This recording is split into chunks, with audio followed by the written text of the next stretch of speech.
Hello बच्चों, आज हम अध्याय लिंग बोध के भाग 1 पे चर्चा करेंगे। तो बच्चों, इस वीडियो में हम चर्चा करेंगे लिंग बोध के परिचय पर और स्त्री और पुरुषों के कार्यों के महत्व पर। तो चलिए अब हम आगे बढ़ते हैं और अपनी चर्चा की शुरुआत लिंग बोध से करते हैं। बच्चों, हम चर्चा की शुरुआत एक छोटी सी कहानी से करेंगे और उस कहानी के आधार पे आपको खुद ये निर्णय करना होगा कि क्या सही है और क्या गलत है और उस कहानी का सारांश क्या है। तो बच्चों, ये कहानी एक लड़की की है। उस लड़की का नाम रिंकी है। बच्चों, एक दिन अचानक से उसके पिता उसकी मम्मी को अस्पताल ले गए थे, पर रिंकी को ये समझ में नहीं आ रहा था कि उसकी मम्मी को अस्पताल क्यों ले जाया गया। उसकी दादी ने उसे बताया कि वो अब दीदी बनने वाली है। तो रिंकी का तो खुशी का ठिकाना ही नहीं था। वो खुशी से उछल पड़ी। घंटी बजने पे जब रिंकी ने फोन उठाया तो उसके पापा बोले, रिंकी, तुम अब दीदी बन गई हो। तुम्हारी एक छोटी सी प्यारी सी बहन आई है। ये समाचार सुन के रिंकी खुशी से नाचने लगी और ये बात बताने के लिए वो अपने दादी के पास गई। समाचार सुनते ही दादी बोली, हे भगवान, एक बेटी तो पहले से ही थी। अगर बेटा दे देता तो तेरा क्या जाता।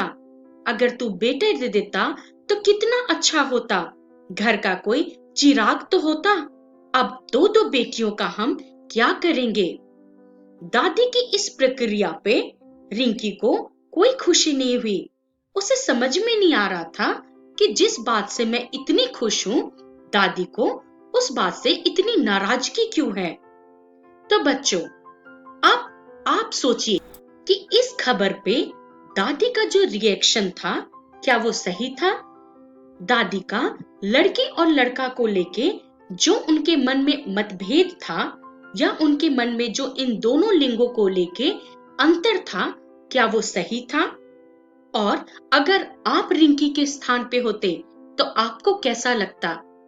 जब आप इन प्रश्नों के उत्तर खुद में ढूंढ लेंगे तो आपको पता चल जाएगा कि आपके अंदर लिंग भेद कितना मौजूद है। बच्चों, मुझे लगता है कि आज के दौर में लड़का हो या लड़की, इन दोनों लिंगों में कोई भेद नहीं है। क्या आपको भी ऐसा ही लगता है। चलिए अब हम आगे बढ़ते हैं और ये चर्चा करते हैं कि लिंग बोध किसे कहा जाता है। बच्चों, समाज लड़का और लड़की से अलग अलग भूमिकाओं, व्यवहारों, गतिविधियों एवं गुणों की अपेक्षा रखता है, जिसके कारण शिशु में स्वयं के लड़का या लड़की होने की अनुभूति विकसित होने लगती है और इसे ही लिंग बोध कहा जाता है। बच्चों, इस बात का अनुभव आप खुद में ही कर सकते हैं। जिस प्रकार से आपके माता पिता आपकी परवरिश करते हैं, उस परवरिश में लिंग बोध का ज्ञान आपको जरूर होता होगा। तो बच्चों, इस आधार पे हम कह सकते हैं कि लिंग बोध संबंधी मान्यताएं, दृष्टिकोण व अपेक्षाएं आमतौर पे हम अपने परिवार, समाज, परिवेश, संस्कृति, मित्रों व सहपाठियों आदि के बीच स्पष्ट रूप से देख सकते हैं। चलिए इसे कुछ हम उदाहरण के द्वारा समझने की कोशिश करें। आपने जरूर सुना होगा कि तुम लड़का हो इसलिए तुम डॉल से या गुड़िया से नहीं खेल सकते, ये लड़कियों का खिलौना है। या लड़कियां सुनती होंगी, लड़का हो क्या जो बैट बॉल खेलोगे। तो बच्चों, ये क्या है।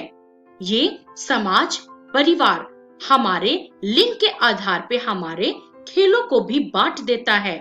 उसी प्रकार आपने जरूर सुना होगा कि लड़कों को बाल छोटी रखनी चाहिए और वहीं लड़कियों के बाल लंबे होने चाहिए। और अगर कोई लड़का अपना बाल लंबा रखता है तो समाज उस पे कमेंट करने से नहीं चूकता कि लड़की हो क्या जो इतने लंबे लंबे बाल रखे हो, और अगर कोई लड़की के बाल छोटे हैं तो सीधे ये समाज, ये परिवेश, ये परिवार, ये सहपाठी सीधे उस पे कमेंट कर देते हैं, ये क्या लड़कों की तरह बाल रखी हो।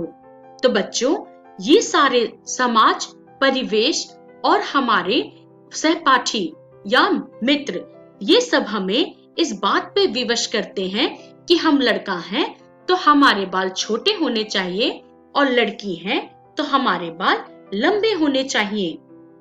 उसी प्रकार लड़कों का स्वभाव गुस्सा वाला हो सकता है, ये समाज की मान्यता है, और इसके जस्ट विपरीत वो लड़कियों को शांत, सुशील और शर्मीली इस रूप में देखना पसंद करते हैं। और उनका सिर्फ एक ही तर्क होता है, लड़कियों को ससुराल में जाना है, इसलिए उन्हें शर्मीली, शांत स्वभाव का होना अनिवार्य है। तो ये क्या है बच्चों?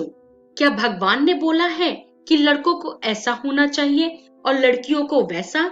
नहीं, ये हमारा समाज, हमारा अपना परिवार, हमारी परवरिश, ये सारे मिलके ये चीज निर्धारित करते हैं।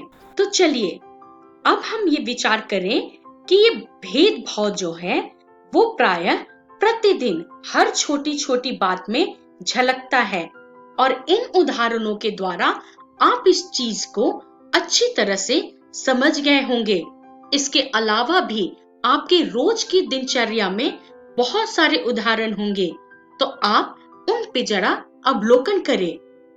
चलिए अब हम आगे बढ़ते हैं और अब हम चर्चा करेंगे स्त्री और पुरुषों के कार्यों के महत्व पर। बच्चों, समाज में स्त्री और पुरुष मिलके कई तरह के काम करते हैं, लेकिन उनकी भूमिकाओं को और उनके कामों के महत्व को एक समान नहीं समझा जाता है। बच्चों, आप जरा सोच के देखिए कि हमारे समाज में स्त्रियों के लिए कौन कौन से काम बने हैं और पुरुषों के लिए कौन कौन से काम करने की अपेक्षा रखी जाती है। जैसा कि आप अनुभव किए होंगे कि घरेलू काम जैसे झाड़ू लगाना, पोछा लगाना, साफ सफाई करना, ये सारे काम महिलाओं के होते हैं। और अगर हम बात करें लड़कियों की, तो उनसे अपेक्षा की जाती है कि वो अपने माँ की इन सब कार्यों में सहायता करे।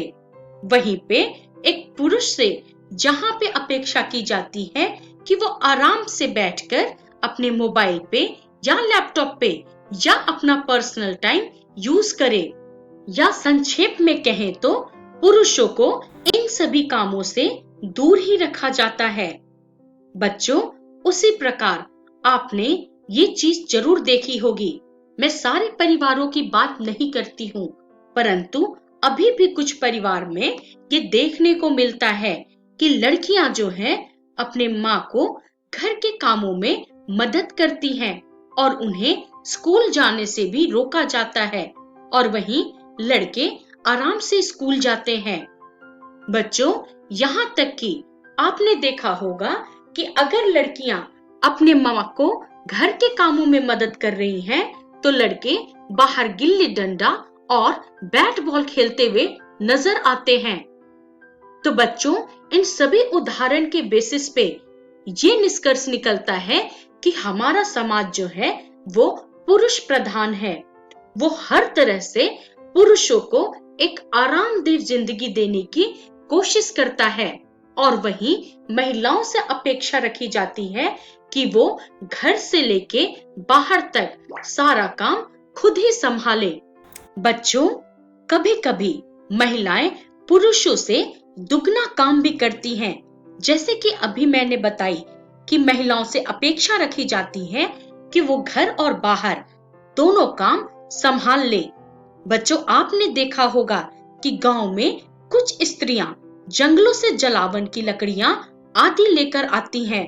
आप जरा सोच के देखिए कि वो कितना भारी सामान उठाकर अपने घर तक लाती हैं, और इसमें उन्हें कितनी थकान होती होगी, या ये कितना शारीरिक मेहनत का काम है। पर फिर भी घर आके भी उन्हें घर का सारा काम भी करना पड़ता है।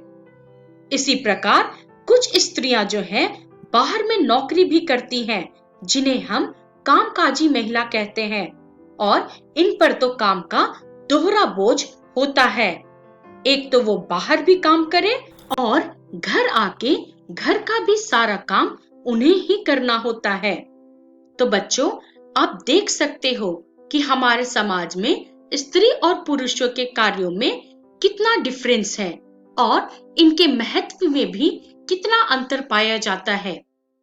चलिए अब हम आगे बढ़ते हैं। आगे बढ़ते हुए अब हम चर्चा करते हैं कि इस वीडियो में हमने क्या सीखा। तो दोस्तों, इस वीडियो में हमने लिंग बोध के परिचय, स्त्री और पुरुषों के कार्यों में महत्व, इन दो टॉपिक पे चर्चा की और इसका रेफरेंस है राजनीतिक विज्ञान कक्षा 7 की पाठ्य पुस्तक। अगली वीडियो में हम रूढ़िवादी धारणा, आंकड़ों में लैंगिक विभाजन और लैंगिक भेदभाव मिटाने में शिक्षा की भूमिका पे चर्चा करेंगे। तो बच्चों, हम जल्द ही मिलेंगे। तब तक के लिए धन्यवाद।